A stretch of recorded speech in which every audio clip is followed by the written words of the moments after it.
ही है। एक तपस्वी की तरह वो सुर साधना करती रहीं। अमित राय इस वक्त हमारे सहयोगी जुड़ चुके हैं हमारे साथ।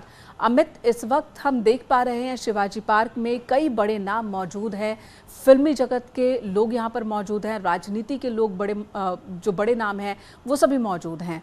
प्रधानमंत्री नरेंद्र मोदी वो कब तक पहुंचेंगे? देखिए, 10 से 12 मिनट का समय जो है लग सकता है पहुंचने में।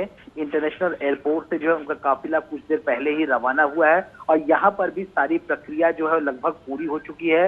जो मुख्यमंत्री उद्धव ठाकरे वो पहुंच चुके हैं, शाहरुख, सचिन तेंदुलकर वो वहां पहुंचे हुए, शरद पवार पहुंचे हुए हैं और पीयूष गोयल पहुंचे हुए हैं। उसके अलावा जो है कई सारे जो है फिल्म जगत से जुड़े जो लोग हैं वो यहाँ पहुंचे हुए हैं। तो लगभग सभी लोग जो है पहुंच चुके हैं और सिर्फ इंतजार किया जा रहा है प्रधानमंत्री नरेंद्र मोदी का कि वो कब जल्द से जल्द पहुंचे और ये प्रक्रिया को जो है आगे बढ़ाया जाए। पीआईबी के द्वारा हमें जो जानकारी मिली उसमें साफ तौर पे बताया जा रहा है कि प्रधानमंत्री नरेंद्र मोदी आएंगे यहाँ पर, वो अंतिम दर्शन करेंगे। अंतिम दर्शन करने के बाद जो है वो परिवार के लोगों से मुलाकात करेंगे, थोड़ी बातचीत करेंगे और उसके बाद जो है वो यहाँ से पूरी प्रक्रिया को निपटाकर फिर निकलेंगे। तो एक 10 मिनट का समय जो है हमें जो समझ में आ रहा है, 10 मिनट के समय में जो है ये पहुंच जाएंगे प्रधानमंत्री नरेंद्र मोदी शिवाजी पार्क। अमित, इससे भी समझा जा सकता है लता मंगेशकर से किस तरह से लोग, चाहे वो अलग अलग इंडस्ट्री के हो, खुद को कनेक्ट पाते हैं। बॉलीवुड के लोग हैं, क्रिकेट के लोग हैं, खेल जगत के, तो वहीं राजनीतिक हस्तियां, और राजनीति में भी अलग अलग जो पार्टियां हैं, अलग अलग दल हैं, अलग अलग दल के नेताओं के साथ भी उनके संबंध किस तरह के आप समझ सकते हैं इन तस्वीरों से। देखिए, भले ही वो बहुत बड़ा नाम था, बहुत चर्चित नाम था, भारत समेत पूरा विश्व जो है लता जी को पहचानता था, लेकिन उनका जो जीवन था बिल्कुल सादगी भरा जीवन उन्होंने जिया है। उन्होंने राजनीति में उन्होंने कभी कदम नहीं रखा है और राजनीति से जुड़ी बातें भी उन्होंने कभी नहीं की हैं।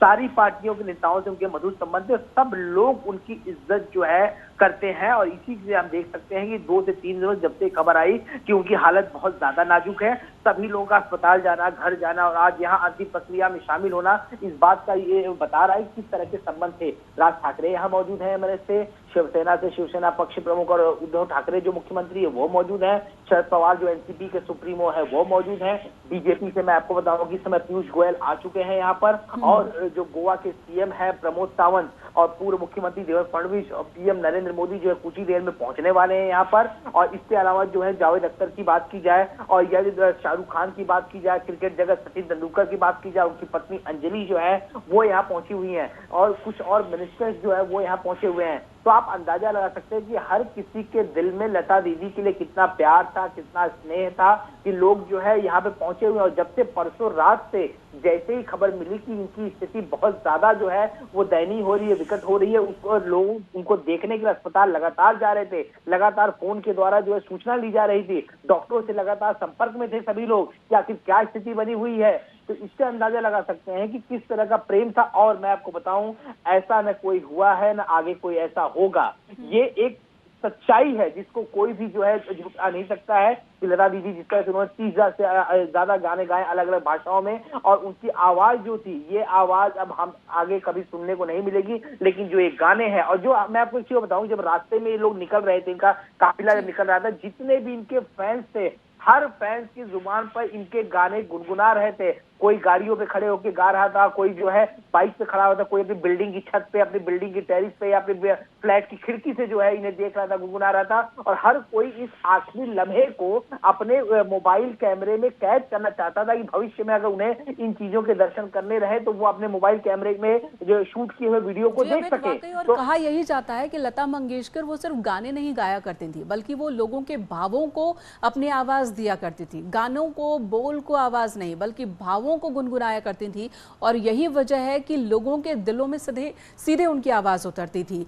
चाहे वो कोई भी पल हो, चाहे वो प्यार मोहब्बत की बात हो या दिल टूटने का गम हो, नगमा कोई भी हो, गजल कोई भी हो, जब आवाज लता मंगेशकर की होती थी तो फिर वो जुड़ जाता था, इंसान खुद को कनेक्ट कर लेता था उस आवाज से और उस भावना को रिप्रेजेंट कर पाती थी, उसके साथ न्याय कर पाती थी लता मंगेशकर। जो मुंबई के लोग हैं, आम मुंबईकर हैं, आप लोगों के बीच कई बार बातें होती होंगी, तो लता मंगेशकर को लेकर एक शख्सियत के तौर पर लोग किस तरह की चर्चा करते हैं? निश्चित तौर पे जैसे ही ये खबर आई कि लता दीदी हमारे बीच नहीं रही, लोग जो है भावपूर्ण हो गए, उन्होंने भावपूर्ण श्रद्धांजलि दी, गम का माहौल हो गया और लोग जो है बार बार जो है पुलिस हटा रही है लोगों को कि आप यहाँ से हट जाइए, भीड़ मत करिए। लेकिन लोगों का प्यार ही है कि यहाँ पे लगभग मैं आपको बताऊं कि घर से लेके शिवाजी पार्क तक कम से कम 30 से 35 हजार लोगों की भीड़ थी। पुलिस लगातार हटा रही, लेकिन लोग हटने का नाम नहीं ले। लोगों का ये कहना था, जो हमारी बातचीत हुई लोगों से, कि हम इस आखिरी पल को देखना चाहते हैं, आखिरी पल को जीना चाहते हैं, आखिरी पल को अपने कैमरे में कैद करना चाहते हैं। और जब हमने लोगों से बातचीत करने की कोशिश की तो उनके एक जो बढ़िया गाने थे, वो गाने भी लोगों ने गुनगुनाने शुरू कर दिए। निश्चित तौर पे आप बिल्कुल सही कह रही हैं कि यहाँ पे जिस तरह की आवाज थी लता जी की, जिस तरह के गाने उन्होंने गाए, वो हर पीढ़ी को वो गाने प्रेरित करते हैं। ऐसा नहीं है कि पहले जो वृद्धावस्था के जो लोग होंगे या जो हमारे पिताजी, हमारे दादाजी लोग होंगे, उन्हीं को गाने पसंद थे। हमारी पीढ़ी को, हमारे बच्चों की भी पीढ़ी को जो है ये गाने बिल्कुल ही अच्छे लगते हैं। लोग दिन भर गुनगुना रहे हैं। आज सुबह से हम देख रहे हैं कि जैसे ही खबर आई और उसके बाद से जो है लोग उनके गानों को बजाना लोगों ने शुरू कर दिया, गुनगुनाना शुरू कर दिया। इससे अंदाजा लगाया जा सकता है कितना प्रेम लोग जो है लता दीदी से करते थे, उनके गानों से करते थे, उनकी शख्सियत से करते थे। जिस तरह का सरल स्वभाव था उनका, जिस तरह का सादा जीवन यापन उन्होंने किया है, वो जीवन यापन करना कोई बड़ी बात नहीं है। उन्होंने पूरा जीवन जो है उन्होंने संगीत को दे दिया। उनके सुर से न जाने कितने जो है गाने निकले, जो आज अमर प्रेम की तरह वो गाने हो चुके हैं। तो ऐसा हम कह सकते हैं कि ऐसा न कभी कोई हुआ है, न आगे चल के ऐसा कोई होगा। और हर कोई, चाहे किसी भी जगत का हो, चाहे वो राजनीति जगत का हो, चाहे वो उद्योग जगत का हो, चाहे फिल्म से जुड़े हुए लोग हो, चाहे क्रिकेट की दुनिया से हो, चाहे खेल की दुनिया से हो, हर जगत के लोगों ने अपनी अपनी संवेदनाएं जो है लता दीदी को लेकर व्यक्त की। और हर किसी ने कुछ न कुछ जरूर लिखा है जो उनकी यादें थी लता दीदी से जुड़ी हुई, चाहे वो आम उनके आदमी, जीवन से जुड़े हुए, जो ये बताते हैं कि वो सरल जीवन, सादा जीवन, उसमें यकीन रखती थी, लेकिन स्वाभिमान के लिए वो हमेशा खड़ी रही। खासकर जब हम बात करते हैं फिल्मी जगत की, तो जिस दौर में वो गायकी की दुनिया में आई थी, वो दौर था जब पुरुषों की सत्ता बहुत ज़्यादा थी, चाहे वो गाने में हो, अभिनय में हो, गीतकारी में हो। और उस सत्ता को उन्होंने चुनौती दी और उसके बाद अपनी शर्तों पर उन्होंने काम किया। कोई भी चाहे कि लता दीदी से कोई भी गाना गवा ले तो वो नहीं गाया करती थी, वो उन्हीं गानों को आवाज़ देती थी जिन्हें वो उस लायक समझती थी। तो ये भी अपने आप में उनकी शख्सियत को बताता है कि वो कितनी मजबूत इरादों वाली रही हैं। देखिए, निश्चित तौर पे हर किसी से प्रेम, बड़ों को सम्मान, छोटों को प्यार, ये लता दीदी के जीवन का ध्येय रहा है, एक उद्देश्य रहा है। कई बार ऐसा हुआ कि बहुत सारे अवार्ड उन्हें देने के लिए कहा गया, तो उन्होंने ये भी कहा था कि मुझे न देकर जो आने वाली पीढ़ी है, जो इस इंडस्ट्री में अपनी जगह बना रहे हैं, जिनके कंठ से जो है ऐसे मधुर स्वर निकल रहे हैं, उन्हें हमें आगे लाना चाहिए, उन्हें हमें तैयार करना चाहिए। क्रिकेट की दुनिया से भी उन्हें बहुत ज्यादा प्यार था, खिलाड़ी से बहुत ज्यादा प्यार था। सचिन तेंदुलकर को अपने बेटे की तरह मानती थी। तो बहुत ही सरल सादा जीवन था उनका, प्यार ही प्यार भरा हुआ था। जैसा मैंने आपको पहले कहा, बड़ों को प्यार, छोटों को जो है मान सम्मान, छोटों को स्नेह, हर तरह का जो है उनका अपना एक व्यक्तित्व था। और निश्चित तौर पे कह सकते हैं कि हमारे देश के लिए, हमारे लोगों के लिए, हमारे और आपके लिए ये बहुत बड़ी क्षति है, जिसकी भरपाई जो है वो कभी भी आगे चल के नहीं हो सकती है। वाकई कभी भी भरपाई नहीं हो सकती। जो एक कमी यहाँ पर हुई है, जो एक क्षति हुई है, इसकी पूर्ति नहीं हो सकती है। और इस वक्त आपके पास कोई खबर पहुंच रही है कि प्रधानमंत्री का काफिला कहां तक पहुंचा है?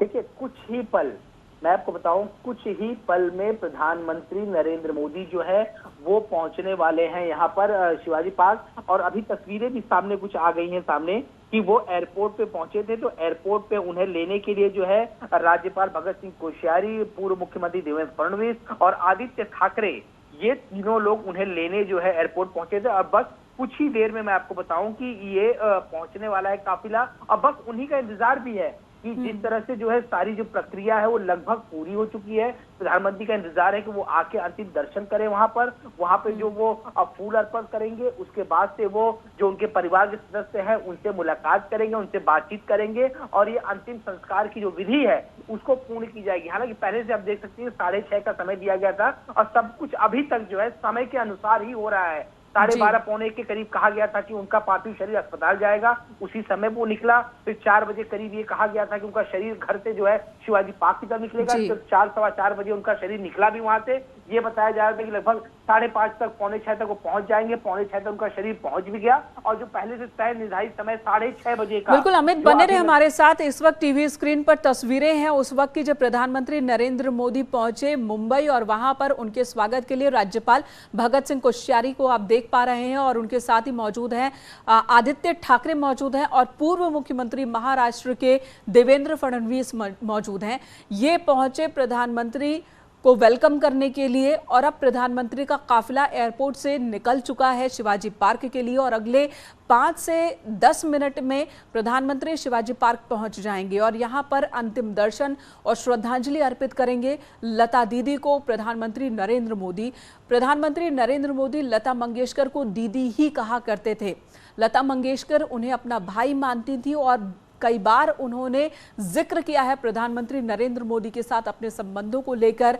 वो जब गुजरात गई थी तो पीएम की मां से भी मुलाकात की थी उन्होंने फोन पर, फिर पीएम से बात भी हुई थी इस सिलसिले में और साथ ही राखी के मौकों पर अक्सर वो बधाई संदेश जरूर भेजा करती थी। तो लता मंगेशकर का पार्थिव शरीर शिवाजी पार्क में और अंतिम दर्शन के लिए, श्रद्धांजलि के लिए पीएम भी पहुंचने वाले हैं कुछ ही पलों में। अमित हमारे साथ बने हुए हैं। अमित, आप बता रहे थे कि लता मंगेशकर, अगर उनके पूरे करियर को देखा जाए, उन्होंने बॉलीवुड के लिए, हिंदी फिल्मों के लिए लगभग 10,000 गाने गाए हैं। अलग अलग क्षेत्रीय भाषाओं की फिल्मों के लिए 36 भाषाओं में उन्होंने 30,000 से ज़्यादा गानों को आवाज़ दी है।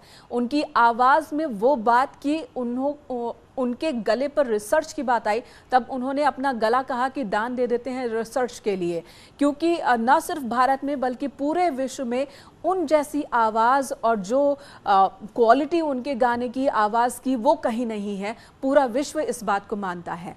आज लता मंगेशकर हमें छोड़कर चली गई हैं, लेकिन उनकी आवाज़ हमेशा हमेशा के लिए हमारे बीच रहेगी और आवाज़ के माध्यम से वो हमारे बीच रहेंगी। प्रधानमंत्री और लता मंगेशकर का ये जो संबंध है वो कितना पुराना है, कुछ आप बता पाएंगे इस बारे में? देखिए, ये संबंध जो है वो काफी पुराना है। चाहे आप किसी से भी ले लीजिए, प्रधानमंत्री नरेंद्र मोदी से भी संबंध पुराना है। बार बार जब उनकी बात आई जो प्रधानमंत्री बनने की भी, या पहले भी जो उनकी बात आई राजनीतिक जीवन में, इन्होंने हर बार जो है प्रधानमंत्री नरेंद्र मोदी की तारीफ जो है वो की है यहाँ पर। और मैं आपको बता दूं यहाँ पर कि बहुत पुराना रिश्ता है। एक और जानकारी दे दूं, पीएम मोदी शिवाजी पार्क पहुंच चुके हैं। ये बड़ी जानकारी है। PM Modi Shivaji park